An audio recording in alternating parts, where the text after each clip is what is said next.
Bronc Bros podcast with Adam Ramirez and Sean Flanagan.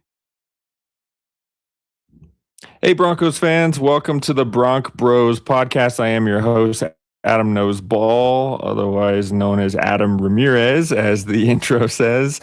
Normally, I would have Sean Flanagan with me, but tonight Sean's not available, so I'll be doing this one by myself. Thank you for tuning in. I am going to make a lot of people upset today because this particular episode is reasons why the Broncos will not beat the Buffalo Bills and will see the end of their season on Saturday. But before I do that, I do want to thank you for tuning in. Make sure to like, follow, subscribe, do all that good stuff at BroncBros_ on Instagram, at Adam Knows Ball _ on Instagram. We're also on X, and I believe we're on TikTok. I'm not a TikTok guy myself, but make sure to listen to us wherever you listen to your favorite podcasts. Like, follow, subscribe on YouTube. Tell a friend, tell 10. Well, you may not want to tell anybody after I make you upset during this episode. But the good news is there's going to be this episode of why we're not going to beat the Buffalo Bills. And then on Thursday, we'll do an episode of why the Broncos absolutely will beat the Buffalo Bills. So please look forward to that. I want to hear your thoughts on everything that I'm about to say. Give me your opinions. Give me your anger. Give me your frustration. Give me your passion. Give me all that stuff, because I'm going to say some things that you're probably not going to like, but that's okay. Because I think as Broncos fans, we have to come to the realization that we may lose this game on Saturday. All this work that we did to get the number one seed, and it may be for nothing. We may just go out in the first game. And there's good reason to believe that the Buffalo Bills are probably the worst draw that we could have gotten in the divisional round. And we're going to go through those reasons. I'm sure you've heard about them. You've heard other people talk about them. But this is my perspective. This has nothing to do with other podcasts or what other people are saying. This is simply from me and how I feel about the Broncos versus the Bills matchup coming up on Saturday. So I don't want to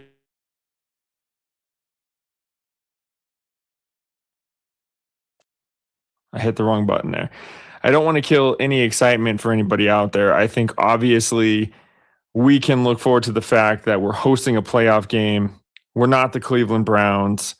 We're not the Minnesota Vikings. We're not the Las Vegas Raiders. We're not any of those teams that just can't find it, ever. The Broncos have been outstanding this year after going through a lot of trial and tribulation these last 10 years. And so I do want to give them all the credit that they deserve for turning this thing around. But I also want to give respect to the opponent, and we're going to talk about why the Broncos are not going to beat the Bills on Saturday right now. So, the number one reason, you guys don't need me to spell this out for you, it's Josh Allen. It's Josh Allen. When you look at the quarterback comparison in this game, you would have to be a fool to say that you would take Bo Nix over Josh Allen. That's just how it is, right? So Josh Allen has an MVP award on his mantle as the reigning MVP, mind you. He's not going to win it this year, but he probably should have been in the conversation.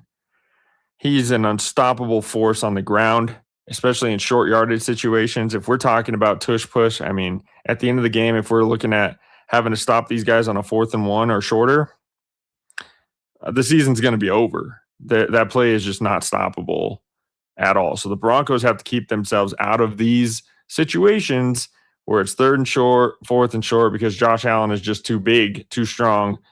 He's an unstoppable force. And then you put an offensive lineman behind him or whatever they put behind him and push him forward. It's just not something that the Broncos are going to be able to stop.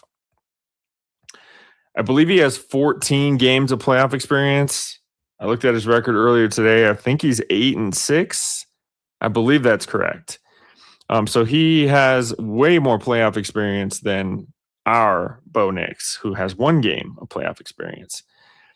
That's something to keep in mind. And then there's this other thing where we're talking about the Buffalo Bills as this sort of team of destiny. Are they the team of destiny? I don't know. This kind of feels, and Sean has talked about this before, it kind of feels like this is Josh Allen's time, right? Everybody talks about it. No Mahomes, no Burrow, no Jackson in the playoffs. You still got Knicks, you still got May. It's Knicks and May. Sorry, CJ Stroud. No disrespect, dude, but the defense is carrying that team. Is it his time to shine? We don't know. Is he the best quarterback left in the AFC? Without a doubt. Is he the best quarterback left in the NFL? I yawned at that one because I'm not sure. Matt Stafford is probably the best quarterback, the most experienced, the most trustworthy quarterback. But this Josh Allen fella is nobody to sneeze at. So I think that he's definitely the best quarterback left in the AFC. And if you have the best quarterback left in the playoff field, chances are that you're going to have a good opportunity to win a football game, right? No matter who you're playing, no matter how many injuries your team's dealing with, no matter how any of that stuff is playing out, you will have a chance to win that game. I don't think any of us can debate that. The Broncos are going to have a hard time stopping him on the ground with designed runs. Once he gets in the red zone, I mean, my goodness, I think the Bills are converting at a 67.6% clip in the red zone. So when they get in the red zone, they score. They're the second best team in the NFL when they get in the red zone. So Josh Allen, the other thing that he does is he has the ability to make unbelievable comebacks. He's done that multiple times in his career. He just won his first road playoff game last week. So these are all things to take into consideration. He's got the confidence now to be able to go somewhere else and win a road game. I didn't get enough sleep last night. I'm sorry. So in terms of just from the quarterback perspective, I think the Bills have the clear advantage in this game. And I don't think anybody, Bronco fan or not, is going to argue with me on that. I don't think that's a disputable thing when it comes to this game. I really don't. He is dealing with injuries. He's not hurt. He's injured. There's a difference, right?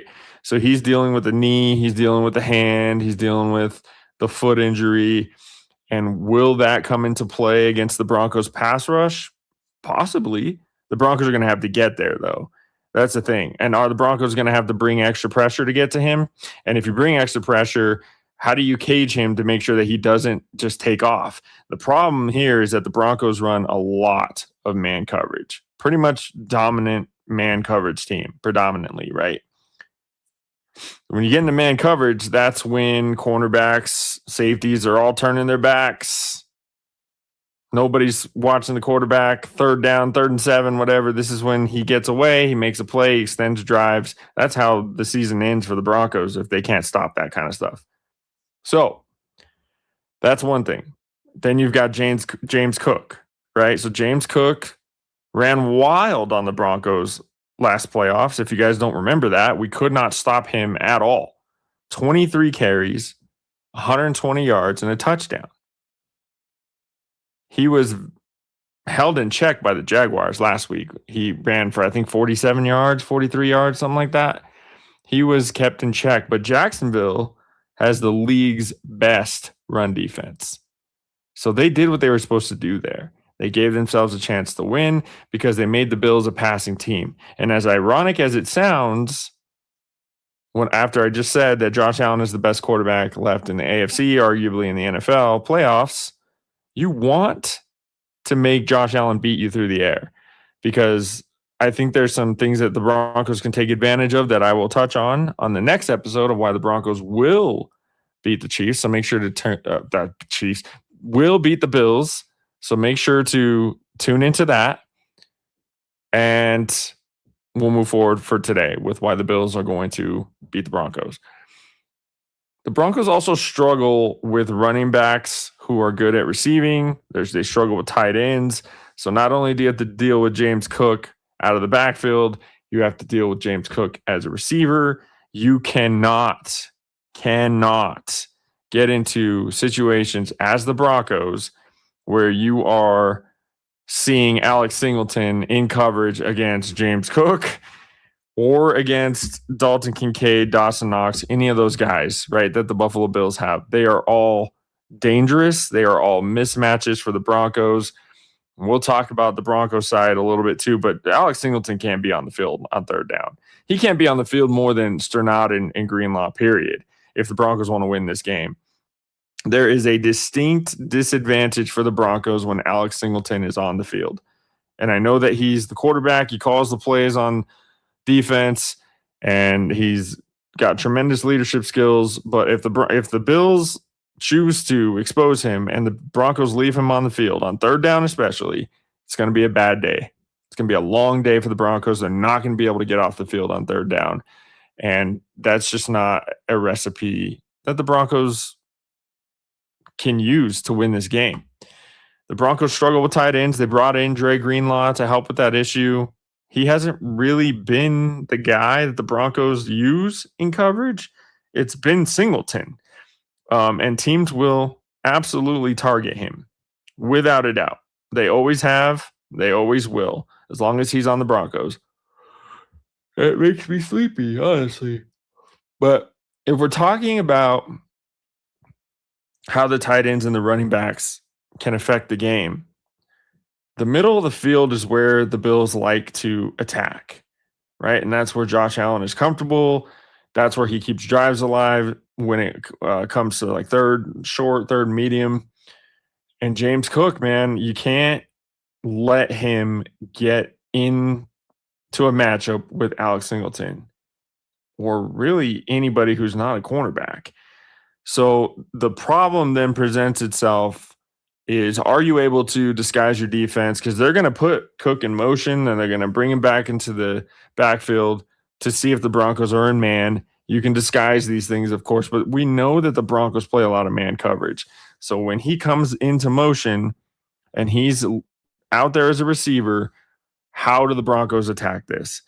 If I was the Broncos, I would think about putting Surtain on Cook or Kincaid on third downs and make Allen beat you with the other guys on our other cornerbacks. Chris Abrams, Drain, I always mess up his name.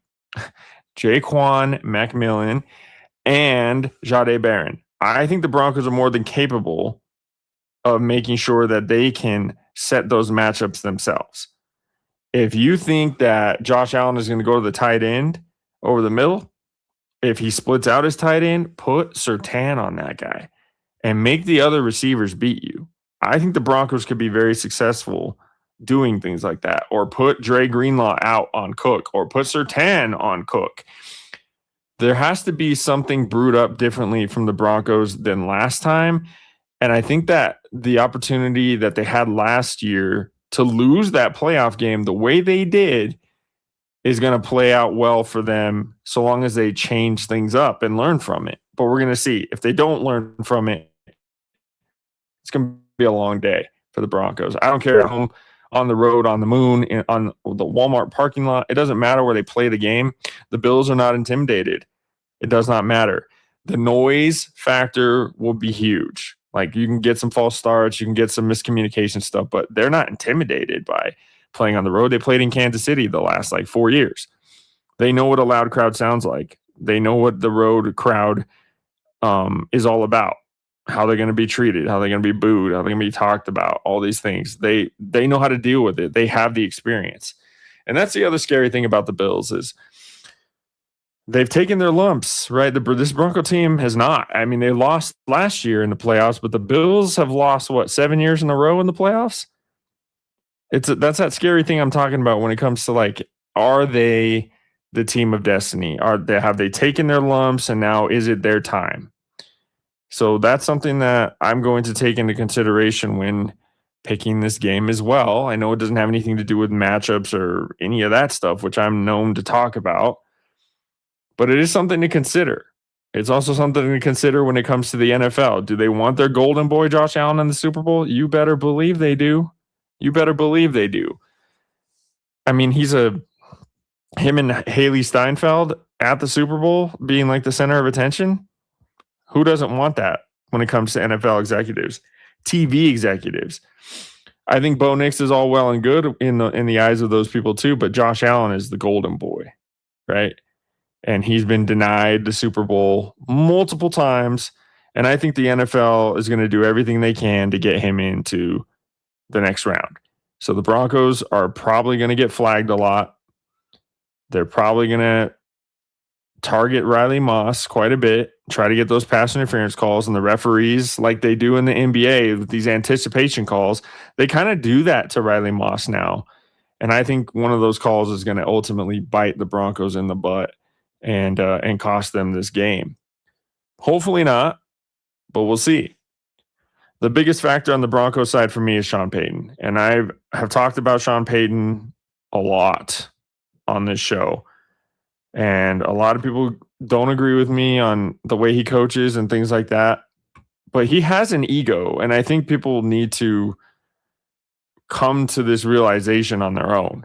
And unfortunately, I think if they lose this game, the Broncos, people are going to start realizing this on their own, because Sean Payton's ego gets in the way in big games, in playoff games. He has a tendency to get too cute, going back to his Saints days. This is something that has always bothered me about the Saints-Rams NFC Championship game a few years ago that people were complaining about. It's probably not a few years ago. It's probably a long time ago now, but you get the point.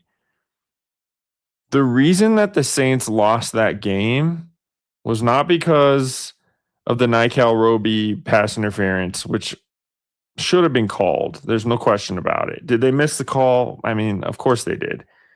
It's not why they lost the game. They lost the game because he was taking Drew Brees off the field on 4th down for Taysom Hill. You know, there were turnovers. There were bad decisions. There were a lot of things that factored into that game that had nothing to do with the pass interference at the end of the game. Hell, after that pass interference call, they got the ball first in overtime and still didn't win. So I don't want to hear the excuses. That game gets brought up all the time. And there was an example of being too cute when the Broncos played the Chiefs earlier this year when he tried to have, I think it was RJ Harvey, throw a pass to Bo Nix in the red zone, and it should have been intercepted. He's a showman. That's fine when it works out. But I have a feeling that Sean Payton is going to try to get too cute. He's going to be too vengeful for last year, and he's going to make some questionable decisions. The main questionable decision that he's going to make on Saturday is not running the football. So the Buffalo Bills have the number 1 pass defense in the NFL. Is part of the reason that they have the number 1 pass defense in the NFL because their run defense is so bad? Absolutely. Have they been playing better in the secondary recently? I mean, Tre'Davious White had his best game in a long time because he's finally, I think, mentally prepared to play football. It's out of his head after all these injuries that he's dealt with, and he's just out there balling now. That dude can play. He still can play, and the Bills were smart to bring him back. Did they play good against the Jaguars? Not necessarily, but they got the turnover at the end of the game that won the game, and that's ultimately what matters. The Bills are very good at disguising their defense. They play a lot of shell, a lot of cover 2. Well, at least from what I've seen on some of the stuff I look at, they're very, very good at disguising coverage, though. And I think that this is something that Bo Nix struggles mightily with. You see it when he plays against the Chargers. And Bo's going to have to take what's given to him because it's either going to be the middle of the field or the flats. You're probably going to see a lot of not dump and chase. I'm thinking Avalanche hockey right now. Sorry. You're going to see a lot of dink and dunk. If the Broncos are playing smart, that's what you should see. Is it going to be exciting football? Probably not. But I think that the Broncos, if they want to win this game, they are going to have to run the football. Not only are they going to have to run the football, they're going to have to run the football with number 38, Jaleel McLaughlin, because he is by far the best runner that we have in the backfield at this time. And it's not debatable. He's averaging close to 5.6 yards per carry, and RJ Harvey's averaging somewhere around 3 yards per carry. So in a small sample size, mind you, Jaleel McLaughlin has proven that he is the better runner this year. And he just has the better vision. He hits the hole quicker. He's just a better back right now. And unfortunately for us Broncos fans, Sean Payton's ego is not going to allow him to see these things, and he's going to use RJ Harvey predominantly. Am I saying that RJ Harvey can't have a breakout game against a bad run defense? I am not saying that. I am saying to optimize their opportunity to beat the Bills, they should use Jaleel McLaughlin more, and they won't. I know they won't. And I heard some of the guys on local radio and stuff like that talking today, and they're like, oh yeah, he's just going to do whatever's best for the team. He's not going to try to show that Bo Nix can outshine Josh Allen, and he's going to run the ball, and we don't have to worry. That's not. We all know that that's not true. We all know it's not true. There's nothing that happened this year that proves to us that Sean Payton is willing to do whatever it takes to win a game, unless it has to do with Bo Nix showcasing his draft pick. And I love Bo Nix as much as the next person, but sometimes you just have to swallow your pride and do what's best for your football team, and Sean Payton's just not going to do it.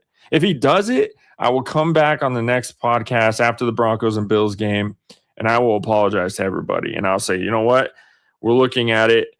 RJ Harvey and McLaughlin carried the ball 30 times for whatever, 175 yards. Bo Nix barely had to throw the ball. They were efficient in the red zone, and they ran the ball down their throats.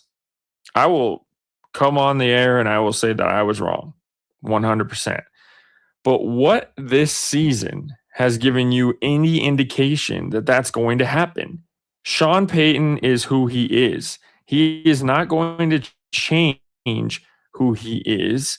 He is not going to outshine his quarterback with a running game. It's not his style. He's not going to do it. The Broncos led the league in pass attempts this year with a second-year quarterback in games that they were always in or were always close. They were not behind by 3 touchdowns to much of anybody. They were behind Jacksonville by a couple touchdowns, right? They were behind the Colts a little bit. I can't remember exactly how many points. Other than that, I can't remember. I mean, they killed the Cowboys. They were never down in that game, I don't think. The Raiders game at home was close. The Chiefs game at home was close. The Eagles game on the road is the one where they were behind by, they were down by 14 in that game. So I guess that makes sense. But if you think about it, the Titans game was an 8-point game. The Charger game, they lost by a field goal at the end.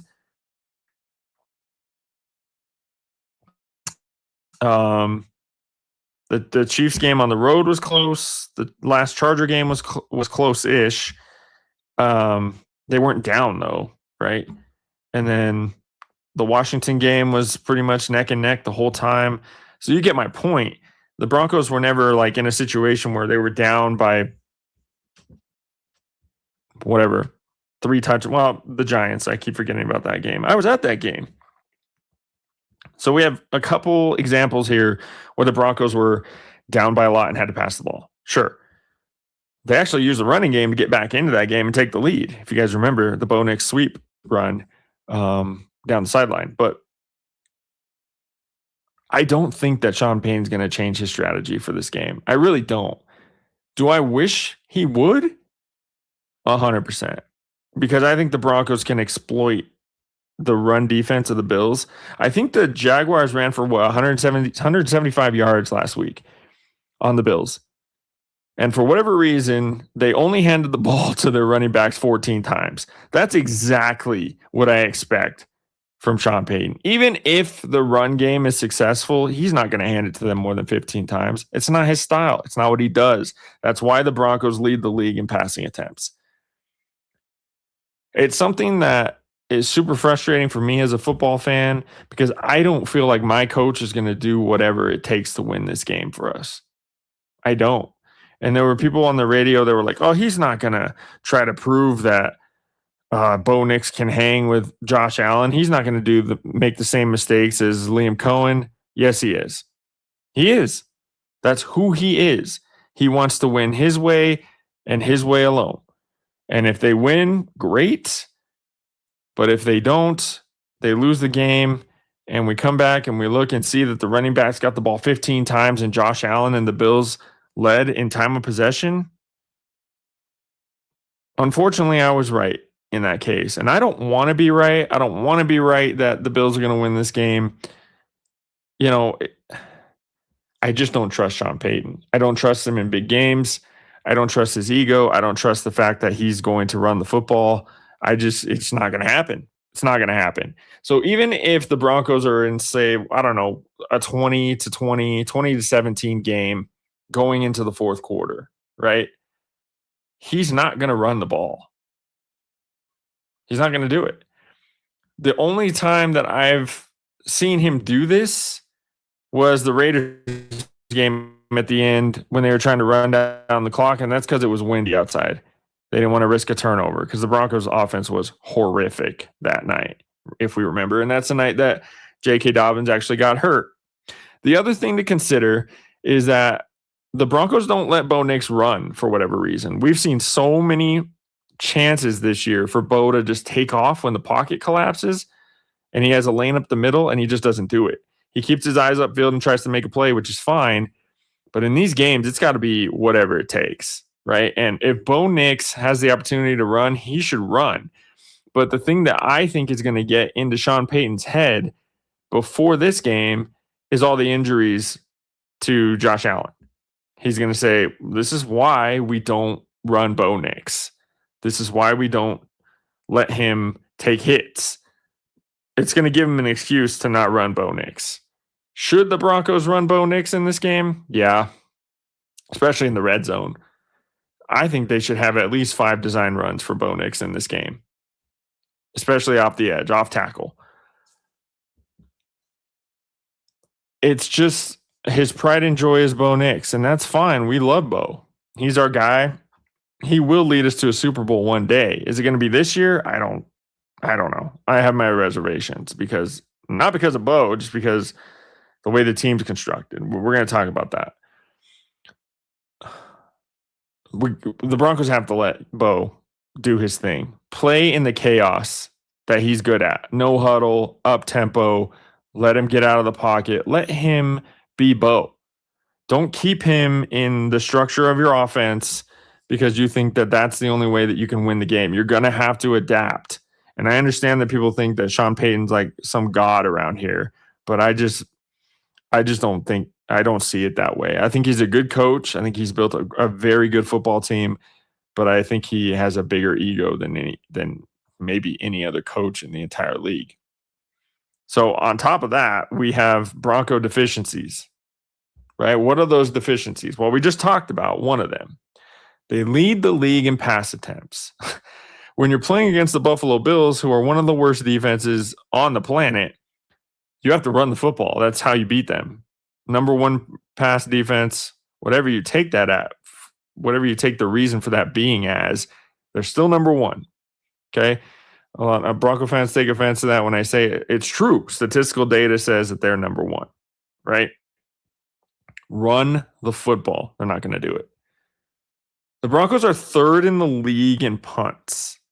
This team was 14-3. They were third in the league in punts behind, I think, the Browns and the Titans? Browns and Titans. Third. If you give Josh Allen extra possessions by punting the ball and going 3 and out and tiring out this Broncos defense, you're going home. You're going home. Because by the time the Broncos defense might be able to play Superman for 3 quarters, 3.5 quarters, but at the end of the day, they're going to be worn out and they're going to be too tired to stop Josh Allen on the ground. That's just how it is. We cannot have 3 and outs against the Bills. We just can't do it. And the Broncos have a lot of them. And the other thing with the Broncos too is they usually start slow at home. You can't afford to start slow against the Bills in Denver in a playoff game. It can't happen. If you let the Bills get ahead and they can control the game with the running game with James Cook, with Josh Allen's legs, could be a long, short day, if you get what I'm saying. So that's the other thing I'm worried about with the Broncos. For the most part this year, they were one of the most penalized teams. At one point, they were the most penalized team. They have gotten a lot better in that department. They're now 7th most penalized, which is if you're looking at it from 1st and 2nd to 7th, there's obviously market improvement there, right? So I feel like if the referees let these teams play, that shouldn't be much of an issue. I think if anything, there'll be more penalties on the Bills because they're playing in Denver. You're going to get some false starts. You're going to get some illegal formations. You're going to get all, that kind of stuff, illegal man downfield, whatever it may be. Holding is never called against the Broncos when their pass rush is almost at the quarterback. So I look forward to seeing Nick Bonito get held a million times and getting no calls. He's like the Jokic of the NFL, just gets assaulted and never gets a call.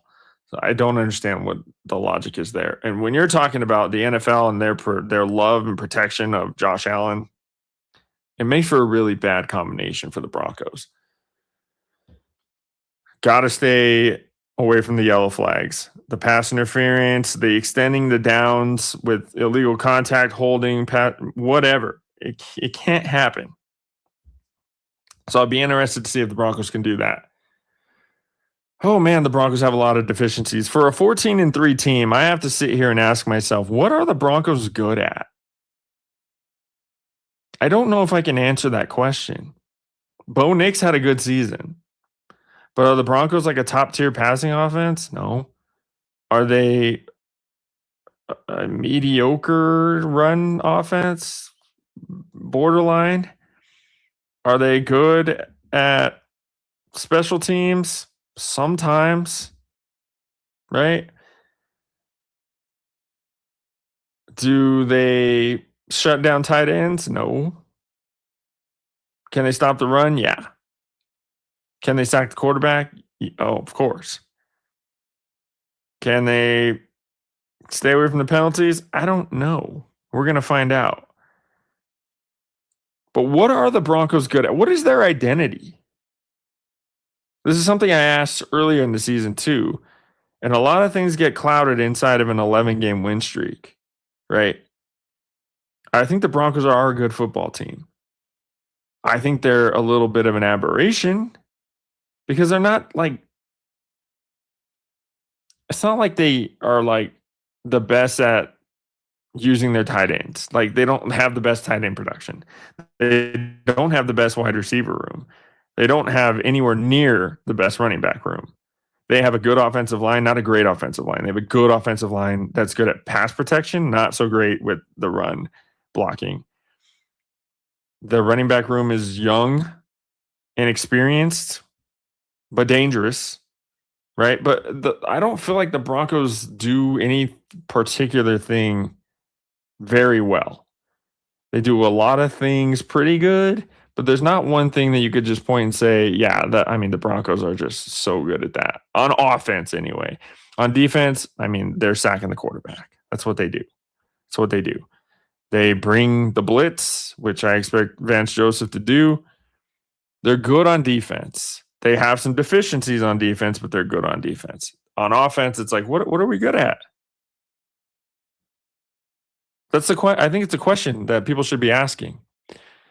The red zone offense has got to be better. I talked about this earlier with the Bills. They are 67.6% in the red zone. That's touchdown percentage. The Broncos, on the other hand, are 57.8%. That's like it is more than 10% more that the Bills are better than the Broncos in the red zone, converting into touchdowns. I'm telling you right now, if you go more than one possession in the red zone where you settle for a field goal, you're not winning this game. You're not winning this game. The Bills, as somebody else said today, they're going to get theirs, right? They're probably going to score at least 17, 20 points. If the Broncos can hold them to 20 points, I think they're going to win the game. Can they hold them to 20 points? I don't know. We'll see. But the Broncos in the red zone, they have not been good recently at all. They did not convert against the Chargers. They converted they were 2 for 5, I think, against Kansas City.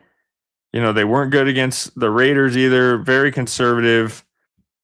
I just think that if you're going to be successful in the red zone, you have to get Bo Nix's legs involved, and you have to get Evan Ingram involved.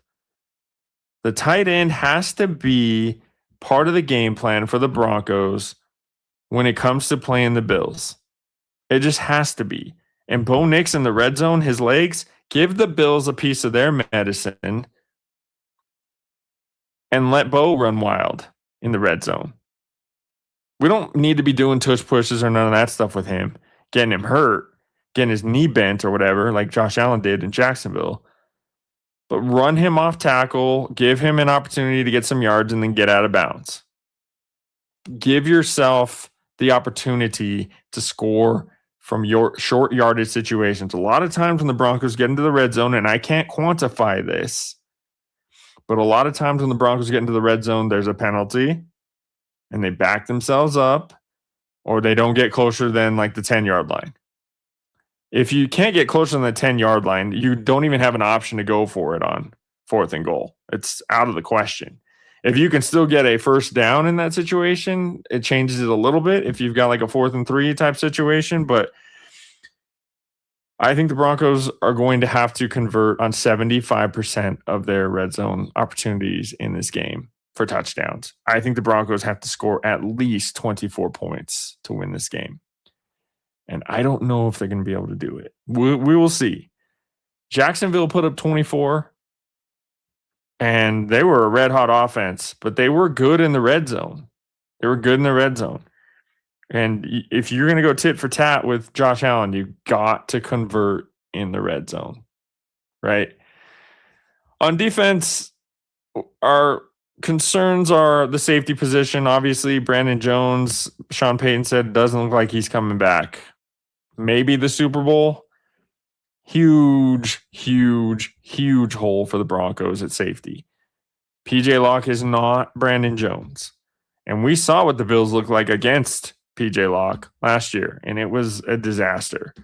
So we really need PJ Locke to step up. I know he's pretty good in blitz packages and things like that, but he's just not Brandon Jones when it comes to anything else, especially the run game, making tackles, ending drives, right? And Brandon Jones was like a silent assassin back there. Like, he is a tremendous football player, and the Broncos miss him dearly. The other thing that concerns me about the defense, we've already talked about the tight end thing, but their inability to create turnovers, right? The Broncos have a negative turnover differential this year, which is shocking for a 14-3 team. Like, it's just unbelievable. And that's part of the reason why part of me thinks that the Broncos are a little bit of an aberration, but I'm hoping they're not. We've got to turn over the ball when the Bills are on offense. We've got to take the ball. Strip sacks, interceptions, fumble recoveries, whatever it is, James Cook can be had. Fumbles can be forced with James Cook. Josh Allen's hurting a little bit. Maybe you hit him in the right spot and he loses the football, right? We have to recover those. And after we recover these turnovers, fumbles, take the ball away, whatever it is, we have to convert those to touchdowns. If you're going to get the turnovers, you got to convert them into touchdowns, make it hurt. That's one thing. But the Broncos are going to put themselves in a tremendous spot to win this game if they can win the turnover battle. You might turn the ball over yourself once. That's fine. If the Bills turn it over more than you, right? And also, it depends on timing. I'm not saying that turning over the ball is okay, but I'm saying it's understandable in a game like this that turnovers could happen, right? Turnovers do happen, but they have to happen more for you than they do for the other team. The other thing about that is the timing. If you're up 24-20, you haven't turned the ball over all game, and then you're trying to run the clock out, you turn the ball over inside Buffalo or inside your own territory, and it's only your first turnover of the game. They have 3. Well, you only score 24 points off those 3 turnovers total in all your possessions, and you're giving them an opportunity to still win the game with your 1 turnover. So it's going to depend on a lot of things when it comes to the turnover differential. But the Broncos, I know Sean Payton is stressing that to his team. Take the ball. Is it going to result in some more missed tackles? I'm sure it will, because you're trying to punch the ball, strip the ball, whatever.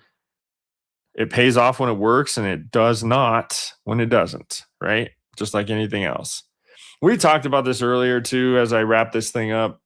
I think the NFL wants Josh Allen in the Super Bowl. I really do. And if you're a conspiracy theorist, which I'm not when it comes to the NFL anyway, a lot of people talk about the colors and the logo. Well, they definitely have some Buffalo blue in that Super Bowl logo, do they not? I don't know if I see any Bronco orange in there. Maybe a dash of it, but I don't know. People usually say that the teams that end up in the Super Bowl have their colors inside the logo. So that's something to keep an eye on. The Broncos, I mean, against the Jaguars, the referees were horrible, right? For the Broncos, against the Broncos. So are we going to see another game like that? I'm not sure.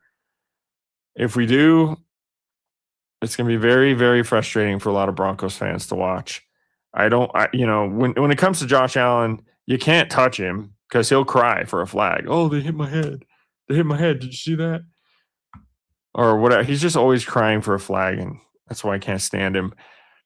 But that's something to keep an eye on. It's something that hopefully we don't have to talk about or recap on Saturday after the game. The Bills are injured, but they might be getting some huge pieces back. And a lot of people aren't talking about this. So people are like, oh, there's a lot of people on the injury report. Okay, well, Ed Oliver was designated to return. Doesn't mean he's going to play, but it means he has more of a chance than he did last week. And Curtis Samuel, the guy who torched the Broncos for 3 catches, 66 yards, and a touchdown last year in the playoffs, he is coming back. He was a full participant in practice today. So that tells me that he's definitely going to play. Ed Oliver, we'll see. If he plays, though, Ed Oliver, he is a difference maker on the interior.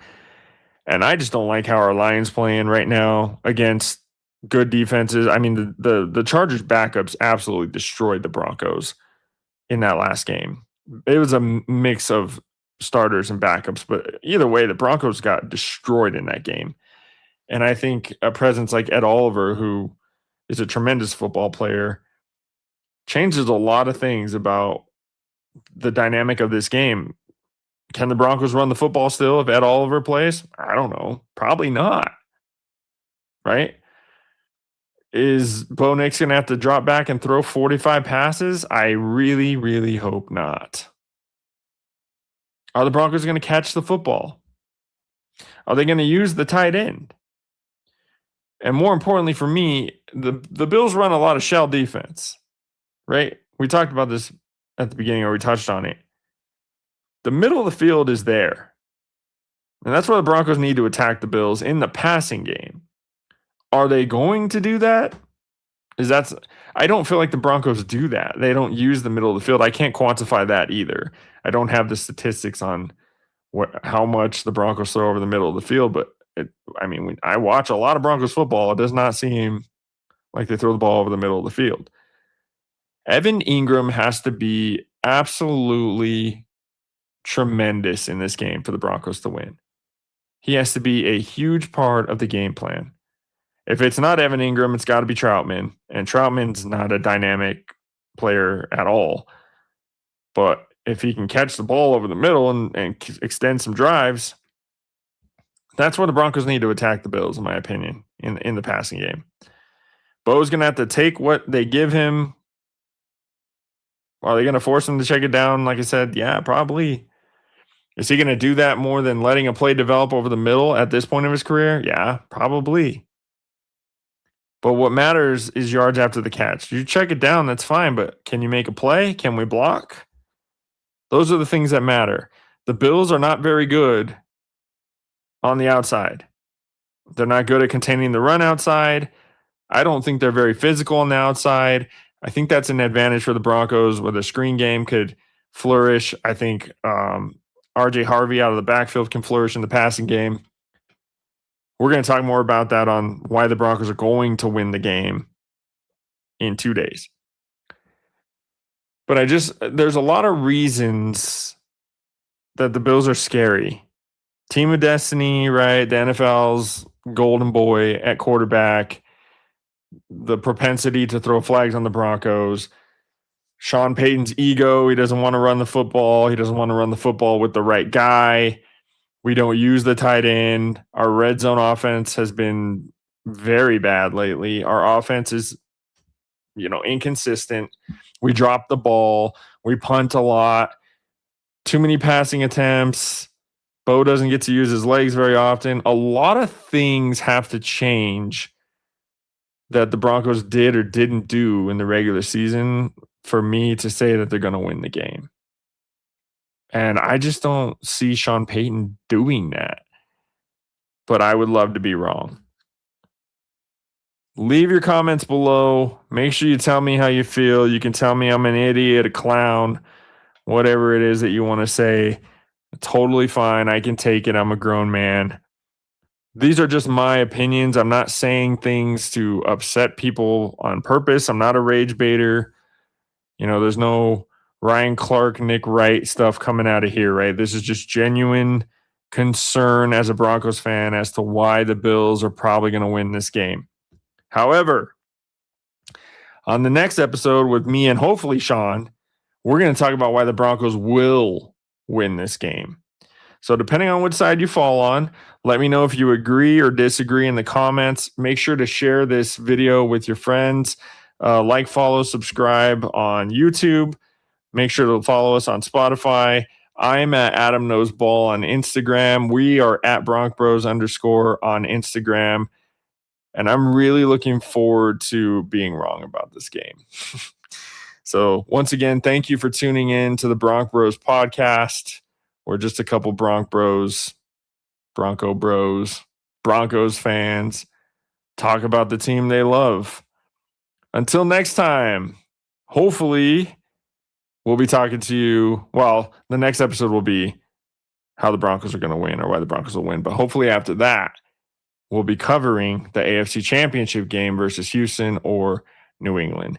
Thank you as always. Good night. Go Broncos.